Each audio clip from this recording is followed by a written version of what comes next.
9 साल बाद भारत ने पाकिस्तान में मारी धमाकेदार एंट्री। जयशंकर के पहुंचते ही इस्लामाबाद में लगा लॉकडाउन।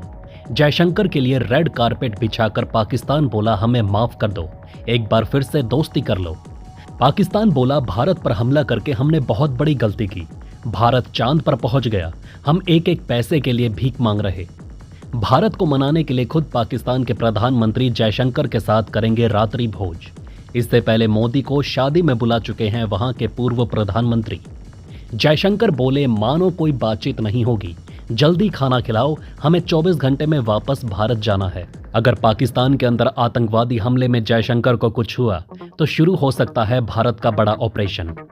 नमस्कार दोस्तों, जीटिल्स ग्लोबल अपडेट में आप सभी का स्वागत है। आइए सब कुछ डिस्कस करते हैं विस्तार से। पाकिस्तान संघाई सहयोग संगठन के 23वें शिखर सम्मेलन की मेजबानी कर रहा है।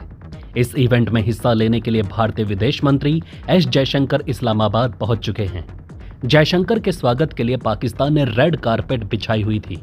वहीं पाकिस्तान विदेश मंत्रालय में दक्षिण एशिया के महानिदेशक इलियास निजामी ने विदेश मंत्री डॉक्टर एस जयशंकर का स्वागत किया। निजामी ने गुलदस्ता देने के बाद गर्मजोशी से हाथ मिलाया।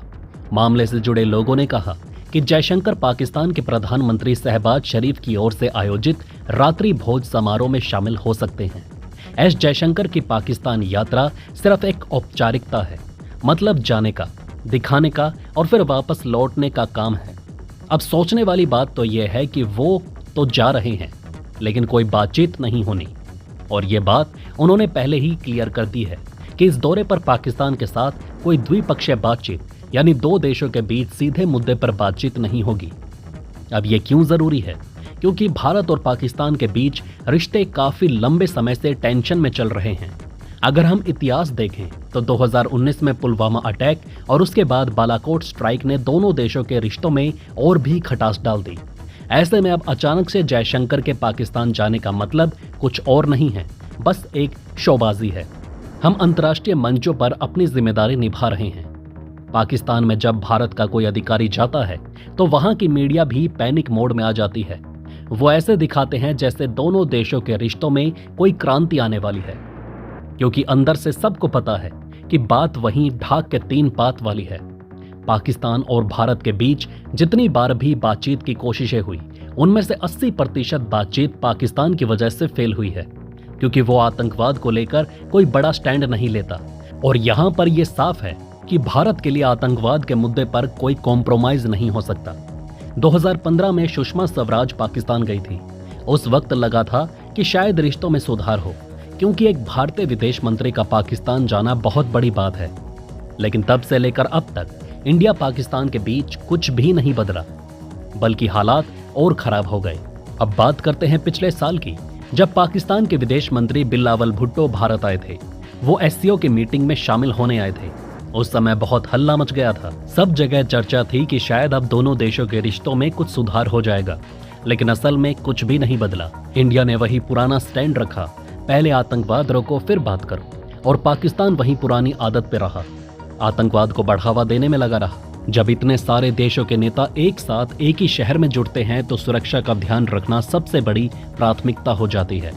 इस्लामाबाद में जो एससीओ शिखर सम्मेलन में हो रहा है उसके दौरान पूरे शहर में लॉकडाउन लगाना पड़ा, मतलब सड़कें खाली, मार्केट बंद और पब्लिक को घरों में रहने की सलाह दी गई। ये इसलिए ताकि कोई भी सुरक्षा चूक ना हो और इवेंट आराम से खत्म हो जाए। पाकिस्तान में आतंकी घटनाएं अक्सर होती रहती हैं। अगर पेशावर अटैक याद हो जिसमें स्कूली बच्चों पर हमला हुआ था, तो आप समझ सकते हैं कि इस देश की सुरक्षा कितनी कमजोर है। इसी डर से जब कोई बड़ा इवेंट होता है तो पूरा शहर ठप कर दिया जाता है, ताकि किसी भी संभावित आतंकी हमले को रोका जा सके। एग्जाम्पल की बात करें तो जब 2009 में श्रीलंकाई क्रिकेट टीम पर हमला हुआ था, उस घटना ने दुनिया को दिखा दिया था कि पाकिस्तान में बड़े इवेंट्स कितने खतरे में होते हैं। तब से लेकर अब तक पाकिस्तान में जब भी कोई बड़ा इवेंट होता है तो पूरे शहर को बंद कर दिया जाता है, ताकि सुरक्षा में कोई चूक ना हो। पाकिस्तान में सुरक्षा व्यवस्था इतनी कच्ची है कि 2011 में अमेरिकी सेना बिना किसी की खबर के ओसामा बिन लादेन को पाकिस्तान के एबटाबाद से मारकर ले गई।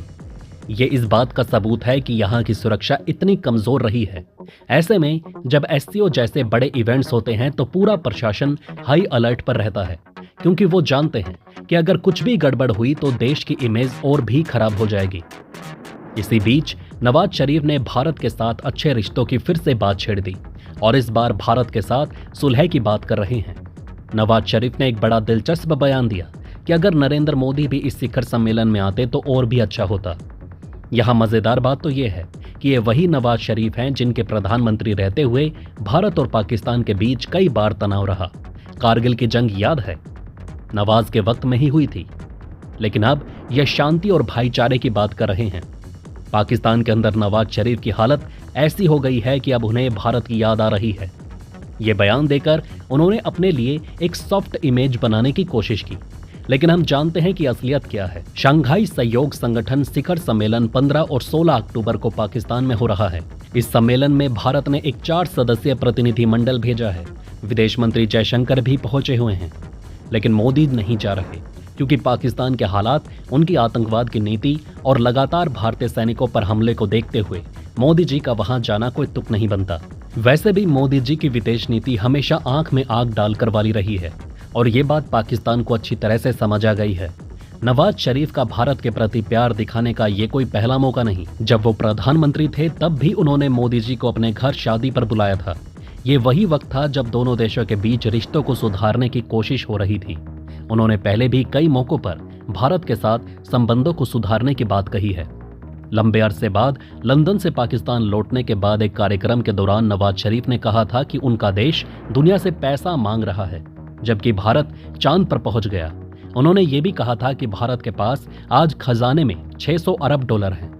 हिंदुस्तान G20 की मेजबानी कर रहा है, लेकिन पाकिस्तान 1-1 अरब डॉलर चीन और अरब देश सहित दुनिया भर से मांग रहा है।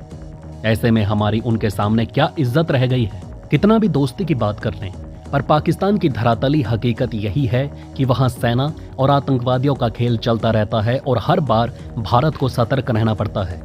इसलिए मोदी जी जैसे नेता इनकी मीठी मीठी बातों में नहीं फंसते। मई 2024 में नवाज शरीफ ने भारत से वादा तोड़ने को अपनी गलती की बात कबूल की थी। पाकिस्तान मुस्लिम लीग की एक बैठक में नवाज शरीफ ने कहा था, परमाणु धमाका करना बहुत बड़ा फैसला था। आप जानते हैं कि भारतीय संसद में ये खबर दी गई कि पाकिस्तान ने 5 धमाकों से आज जवाब दे दिया। उसके बाद वाजपेयी साहब लाहौर आए, याद है या नहीं याद है? शरीफ बोले वाजपेयी साहब आए और हमसे आकर वादा किया। ये बात अलग है कि हमने वादे के खिलाफ कारगिल में अर्जी की, उसमें हमारा कसूर है, उसमें हम कसूरवार हैं। तो दोस्तों, इस वीडियो में फिलहाल इतना ही। आप देख रहे थे जी चिल्स। जल्द होंगे पूरे आपके सारे वील्स। धन्यवाद।